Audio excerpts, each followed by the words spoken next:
इस संसार में पक्षियों को दाना देना सर्वश्रेष्ठ कर्म माना गया है।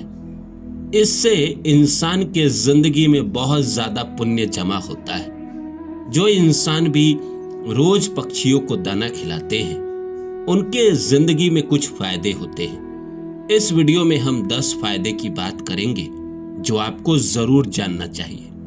तो आप मेरे साथ अंत तक बने रहिए और जानिए इस वीडियो से कि जो इंसान पक्षियों को दाना खिलाता है उसको क्या फायदे होते हैं। क्या आप भी खिलाते हैं?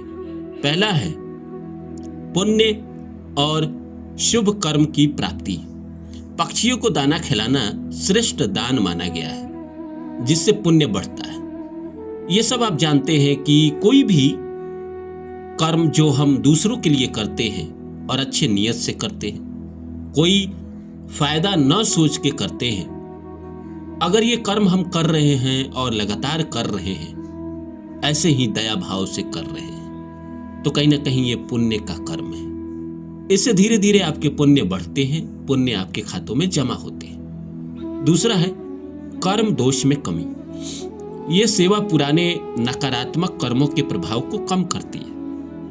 अब कई बार होता है कि हम सड़क पे चलते हैं, हमारे पैरों के नीचे चींटी आ जाती है, कुछ आ जाता है, मर जाते हैं, वो पाप बनते हैं। किसी के बारे में गलत सोच लिया, किसी से झगड़ा हुआ तो उसके बारे में न जाने क्या क्या सोच लिया, या किसी के बारे में गलत ही विचार कर लिया, किसी से कुछ गलत कर लिया, कभी अनजाने में गलती हो गई, तो ये सारे कर्मों को जो हमने जाने अनजाने में किया है उस दोषों में कमी करती है। और तीसरा है मानसिक शांति मिलती है। पक्षियों को खाते देख मन शांत और प्रसन्न होता है। जो काम भी इस दुनिया में शुभ कर्म है, चाहे वो किसी की मदद हो, पक्षियों की मदद हो, गायों की मदद हो, या जानवरों की मदद हो, या इंसानों को ही भोजन कराना हो। आपके घर कोई मेहमान आया और कितने आप चाव से उनको भोजन कराते हैं। ये सारे जो कर्म है कहीं ना कहीं सुकून देने वाले कर्म है। इस संसार में हम जो भी करते हैं उसमें हम बेचैन रहते हैं, लेकिन कुछ ऐसे कर्म हैं जिनको अगर हम कर रहे हैं और लगातार कर रहे हैं तो हमको मानसिक शांति मिलती है, पुण्य मिलता है, दोष कम होता है। जो चौथा है गरीबी और संकट से राहत। नियमित दाना डालने से जीवन की आर्थिक और मानसिक परेशानियां कम होती है। अब जो इंसान नियमित रोज डालना थोड़ा मुश्किल होता है, लेकिन सप्ताह में अगर आप 5 दिन, लेकिन मैं तो कहूंगा रोज, क्या आप बिना भोजन के रह सकते हैं? एक दिन भी नहीं। तो अगर आप खुद नहीं रह सकते तो अगर आप पक्षी को दाना डाल रहे हैं तो रोज ही डालें, क्योंकि वो आपके इंतजार में रहते हैं। इस दुनिया का रिसर्च है कि अगर आप पेड़ को पानी देते हैं और 30 दिन अपने लगातार दिया तो 31वां दिन पेड़ आपका इंतजार करता है। उसको भी आपका राह देखने पड़ते हैं। अगर आप नहीं जाते हैं तो वो दुखी होता है। इसलिए अगर आप नियमित कर रहे हैं तो कहीं ना कहीं जीवन में गरीबी और संकट में आपको राहत मिलता है, क्योंकि ये पुण्य कर्म तो है ही, और पुण्य ही हमें जिंदगी में संकटों से बचाता है। 5वां है ग्रह दोष शांत होते हैं। विशेषकर शनि, राहु, केतु से जुड़े दोषों में लाभ माना जाता है। अब ग्रह यही सब परेशान करते हैं, जिंदगी में नकारात्मक एनर्जी लेकर आते हैं, जिंदगी में रुकावट डालते हैं। लेकिन अगर आप उनके ही जीवों को, उनके ही भेजे गए संसार में आत्माओं की सेवा करेंगे तो क्या वो आपको परेशान करेंगे? नहीं, वो आपको सपोर्ट करेंगे कि आप और जिंदगी में तरक्की करें और ऐसे जीवों की, ऐसे आत्माओं की आप मदद करें। 6ठा है भाग्य में वृद्धि। जीवन में अचानक अच्छे अवसर मिलने लगते हैं। अब कई बार होता है कि जिंदगी में हम किसके लिए मरते हैं? अवसर के लिए। अवसर जिसके पास जितना ज्यादा है वो उतना सफल इंसान है, जिसके पास कम अवसर है वो उतना कम सफल आदमी है। तो अगर इंसान नियमित रूप से सेवा करता है, जानवरों की मदद करता है, पक्षियों की सेवा करता है, बेजुबानों की, कहीं ना कहीं भूखे इंसानों की, गरीबों की, तो भाग्य में वृद्धि होता ही है और उसको अवसर मिलते ही मिलते हैं। 7वां है घर में सकारात्मक ऊर्जा। नकारात्मक शक्तियां दूर रहती है। अब नकारात्मक जो एनर्जी होती है, चाहे वो एविल आई कहिए, चाहे वो डेविल कहिए, चाहे जो कहिए, चाहे आत्मा कहिए, चाहे भूत कहिए, चाहे प्रेत कहिए, जो इंसान भी अच्छे कर्म करते हैं, आत्मा, बुरी एनर्जी उससे दूर रहती है, उसके घर से भी दूर रहती है। अब जिन घरों पे पक्षियों की सेवा की जाती है, उन घरों से तो कहीं ना कहीं बुरी एनर्जी दूर ही रहती है।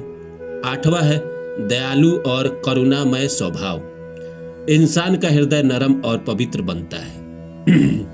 हम सब चाहते हैं कि हम दिल से नरम बने और दयालु बने, कहीं ना कहीं लोगों की मदद कर सके, ऐसा स्वभाव वाला।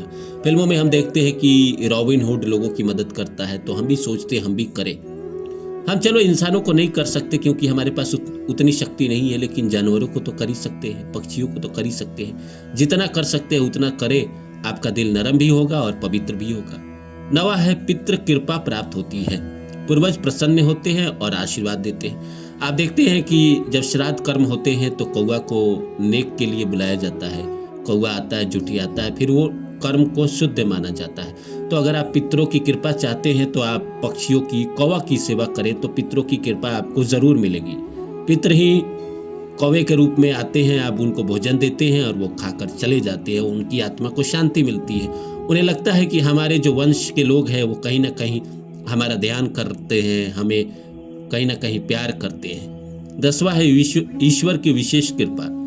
निस्वार्थ सेवा भगवान तक सीधे पहुंचती है। और कोई भी आदमी जो इस संसार में है वो तो यही चाहता है कि जो भी मैं अच्छा कर्म कर रहा हूं उसके ऊपर भगवान की दृष्टि हो, उसको जांचे परखे और मुझे जीवन में तरक्की दे, मुझे आगे बढ़ाए, सफलता दे, जिंदगी में बहुत सारा पैसा दे। जो इंसान अच्छे कर्म करता है, ये अच्छा कर्म है। किसी भी बेजुबानों की सेवा करना, किसी भी भूखे की सेवा करना, किसी भी ऐसे इंसान की सेवा करना जो बेसहाय है, कहीं ना कहीं अच्छा कर्म है। इसीलिए ईश्वर की कृपा मिलती ही मिलती है, चाहे वो इंसान गरीब घर का हो या अमीर घर का हो, कोई भी इंसान हो, उसको ईश्वर की कृपा मिलती ही है। निष्कर्ष यही पहुंचता है कि पक्षियों को दाना डालने से केवल एक धार्मिक कर्म नहीं बल्कि मानवता, करुणा और प्रकृति से जुड़ने का माध्यम है। जब हम भूखे पक्षियों का पेट भरते हैं तो प्रकृति और ईश्वर दोनों प्रसन्न होते हैं और ये छोटा सा कर्म जीवन में बड़े बड़े चमत्कारी परिवर्तन ला सकते हैं। इसीलिए जिंदगी में आप जितना कर सकते हैं प्रतिदिन थोड़े से दाने से शुरुआत करें, क्योंकि किसी का पेट भरना सबसे बड़ा पुण्य है। जैसे आप भूखे रहते हैं और कोई आपको भोजन करा देता है, कितना सुकून मिलता है, कितनी आपको ताजगी मिलती है, कितना आपको लगता है कि आत्मा तृप्त हो गया। उसी तरह किसी भी बेजुबानों की, किसी भी भूखे आदमी की, किसी भी बुजुर्ग की, जो बेसहाय है, जो सड़क पे चल रहे हैं, जो भीख मांग रहे हैं, अगर उनको आप भोजन दे सके, उनको भोजन का प्रबंध करा सके, भगवान ने अगर इतनी शक्ति दी है तो कहीं ना कहीं ये बड़ा पुण्य का कर्म है। इसको अगर इंसान करते रहे तो उसके ज़िंदगी में हो सकता है इस जीवन में उसको बड़ा अच्छा फल ना मिले, लेकिन आने वाले जन्मों में उसको बेहतरीन फल मिलेंगे और बहुत ही अच्छा फल मिलेगा। तो ये कुछ फ़ायदे थे जो मैंने आपको बताया इस वीडियो में कि अगर आप पक्षियों को दाना डालते हैं, किसी भी जीव की सेवा करते हैं तो आपके ज़िंदगी में ये चमत्कारी फ़ायदे होते हैं। तो मुझे उम्मीद है कि आप ये अपने जीवन में नियमित रूप से करेंगे और आप कहीं ना कहीं इसका हिस्सा बनेंगे। मुझे लगता है बहुत बहुत शुक्रिया आपका, बहुत बहुत धन्यवाद कि आपने मेरा वीडियो इतना प्यार से, इतना स्नेह से सुना। फिर मिलते हैं किसी और वीडियो में, तब तक के लिए नमस्कार। और हाँ, मेरे चैनल को सब्सक्राइब कर दीजिएगा प्लीज़, लाइक कर दीजिएगा प्लीज़, शुक्रिया।